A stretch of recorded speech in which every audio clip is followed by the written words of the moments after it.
And I'm making this video to put on record here regarding a matter I have pending with the Internal Revenue Service, the United States government. About in 1995-96, I did not file tax returns as I had no taxable income and no obligation to file these tax returns. The government had a different position, and they thought that I had taxable income, but we both agreed that I did not file tax returns. So back and forth, government correspondence, not answering my questions, not actually not being responsive, just coming at me saying you owe money. They tried to hit my bank accounts. They tried to hit my employer and such to get money. They never collected any money on this, but in 2008, they filed a lawsuit trying to get a judgment for $144,000 and to foreclose on my family home. Through the process, there's something called discovery, and part of discovery is seeking answers to interrogatories. So I posed some interrogatories, and among them I asked for copies of assessments, and they were never produced, and of course the government didn't have to produce them. They used some other form to say that, yeah, they were done, but in fact don't actually produce the assessments. I also asked them to give me the code section, to provide the code section that imposed the liability on me in the first place. The government answered that the Internal Revenue Code was public record, and therefore I could go find it myself.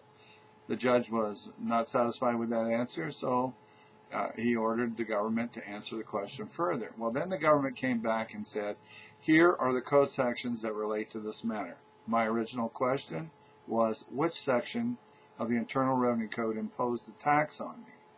Not, here are the code sections that relate to this matter. Anyway, through a process of summary judgment, and summary judgment is supposed to be used in legal proceedings when both sides agree on the facts. There are no material issues in dispute. And you know, it's kind of like if you got in a car accident and you said, yeah, I hit the guy from behind, and the other guy says, yeah, he hit me from behind. Those are agreed upon facts, and then the law is applied, and you know, no trial is needed. Well, in my case, I certainly did not agree on the facts. That the judge does is he rules that Benoit only had a technical disagreement on the definitions, but he agrees on the facts. I certainly didn't agree on the facts whatsoever. I didn't agree that I had taxable income, and that's you know, the gist of the matter.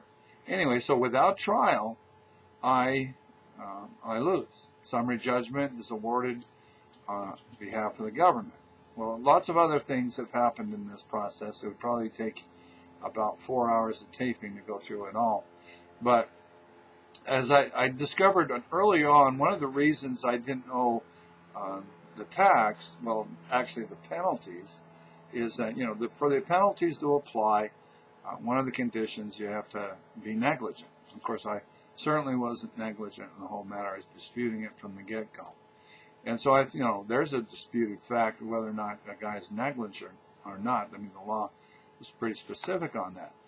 But more importantly, there's a penalty within this process that the IRS charged that is not something would be subject to some sort of interpretation. That's actually a fraudulent charge. There's a section in the Internal Revenue Code that makes it illegal well, actually I'll read it. That's the best way to cover that. Unlawful acts of revenue officers or agent.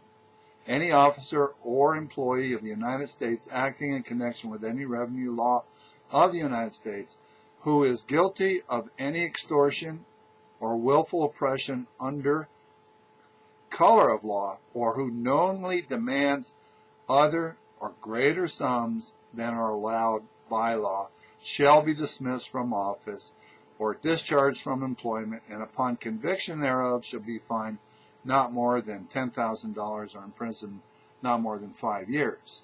So what we know here is that it's against the law in the Internal Revenue Code to try to collect more money than or greater sums than are authorized by law.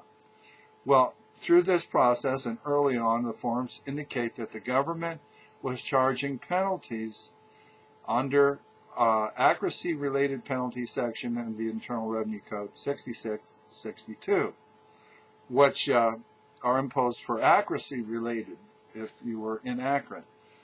Now, this penalty does not apply to people who did not file a tax return. So it kind of makes sense. If you don't file a tax return, you can't be inaccurate. You didn't file a tax return because you don't think you have a tax liability. There are several places where this is covered in the Internal Revenue Code in the United States, Code of Federal Regulations, Treasury decisions, and the like. Under the Treasury decision, accuracy-related penalty goes on to say that accuracy-related penalty applies only in cases in which a return of tax is filed. The accuracy-related penalty does not apply in cases in which a return of tax is filed, except that the penalty does not apply, excuse me, I misread that. The accuracy-related penalty applies only in cases in which a return of tax is filed. That's under the Code of Federal Regulations. It's also in the Internal Revenue Manual, etc., etc., etc., that these accuracy-related penalties do not apply when someone does not file a tax return. I've read 7214 for you. It's very specific. And it says that it's illegal to try to collect greater sums than those are allowed by law. I pointed this out to the United States District Court, pointed it out to the Court of Appeals, and right now we're in the Court of Appeals. Got a motion for asking for the court to vacate this. In my legal briefs, in my motions, I've made this point. The government has not responded to this point whatsoever because obviously they can't. So they just ignore it and hoping that the judge and the court will ignore it. So if this is allowed to stand, not only have they taken my house without a trial, which is a constitutional guaranteed right, they're taking it based on, in a great part, based on penalties that absolutely, unequivocally do not apply in my case. I'm making this video so that it's on the record and that I can pass this along to other people.